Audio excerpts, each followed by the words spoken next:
Hey guys, so welcome back.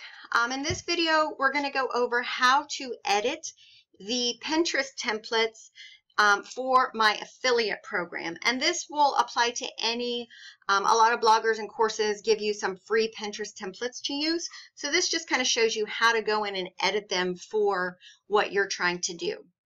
The first thing you'll need to do is definitely go in and create an account with Canva. It's simply canva.com. That way it's already there. If you click on the link, and it'll send you through the setup process. So go ahead and get your account set up first. Canva is free. There is a paid version. I think it's like $12 a month. You do not need that paid version to use Canva for your blog, your Pinterest, whatever. I used the free program. I had to upgrade it for a while and realized I didn't really need it. If you want to use very specific fonts for your branding, then you will need to upgrade to the paid version, and you can upload all your fonts into there. But there's a lot of fonts, you know, all the ones I use, they're all part of the free version. So I just wanted you to know that. Definitely stay with the free version if, you know, you can.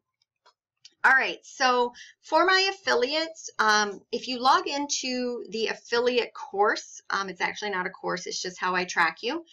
And the link to log into that is actually in the video, but in the comments. So you'll just click on one of those links, whichever pin you're wanting to promote. And when you click on it, it will come up like this. And this isn't actually one of my affiliate pins. It's a pin I'm working on for another blogger. Feel free to check out her website at themomcafe.com. So basically, whatever pin comes up here, here is how you edit it to what you want. So most likely you won't change the background. This is simply a stock image that I uploaded and zoomed in and turned to the side to make it all up and down. But the parts that you'll want to do are the text pieces. So you have this, this one, and this one. And so it's super, super easy. You know, you can leave it exactly how it is and just change it to the words that you need, change it to the font and color that you need. You can also add an additional line of text, and I'll show you how to do that. But to edit what's already here, you're simply going to just click on the box and highlight this to say what your new blog post title is, or what your, you know, whatever you're assigning this to. This is like set up for the title image, or the title for the image. And so let's just say what to do when you're feeling down. I'm just putting this in here for whatever. All right, so now we've changed the words. And so you'll click on it again. So to change color and your font and even the size are all right here. So if you click on this colored box here, these are actually my palettes. I don't think those will come up for you. Normally whatever palettes you set will be right here. But if yours isn't in here, all you have to do is click on this little plus sign and your color wheel will show up. And so simply just drag it around until you find, you know, what you're looking for. And if it's almost there but not quite, you can come over here and, you know, make it darker, make it lighter, just to get what exactly you're going for. And once you figure that out, I highly recommend copying this color code right here and saving it somewhere so that you know exactly what the code is for your color, so it stays the same every time. All right, so that's that. And so now let's change the font. Like I said, there's a ton of free fonts already uploaded in here. I am on the free version. So just come in here and click on it, and it's simply going to change it right then and there. And depending on what font, some of them are smaller, some of them are larger by design. So when you change it, if it suddenly makes it really small, you can come here to the sizing, make it a little bigger. You can also, since there's a lot of space between each line, just click on spacing and line height. And so you can drag it closer, you can drag it further apart. And just, by the way, for this line height, dragging it further apart is great if you had like 2 lines of text and you wanted to place another word in between it and say, make it a different color. This is an easy way to do that than trying to space them out individually. But we're not going to do that. We're going to pull them together. And by the way, you can simply just click on it. Whoops. Don't click on it, I'm sorry, and then left click, and you can drag it anywhere, you know, if you need to pull it down or up or to center it. But once you click on it, if you want it, you know, more narrow on the page, or if you wanted it spread out a little more, that's all you do is, these are to drag, open or close the box itself. All right, so you'll do the same thing up here. Click on it, you know, change the color.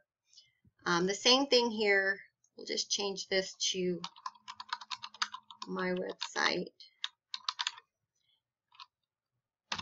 And again, if your website happens to be super long, just come up here and adjust the size to where it fits in there. And so this little divider bar here, if you don't like it, the style, you can get rid of it. Or if you want to find one that looks a little different, you click over here on Elements and Lines.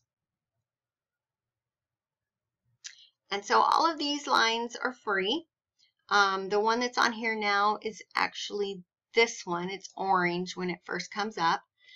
And I'm going to use this one to show you how to adjust it.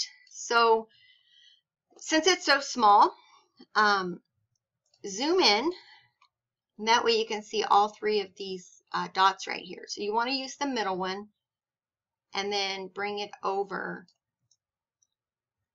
to where you want it.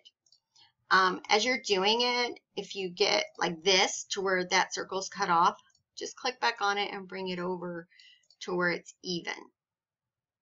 Or open it up to add, you know, one more full circle.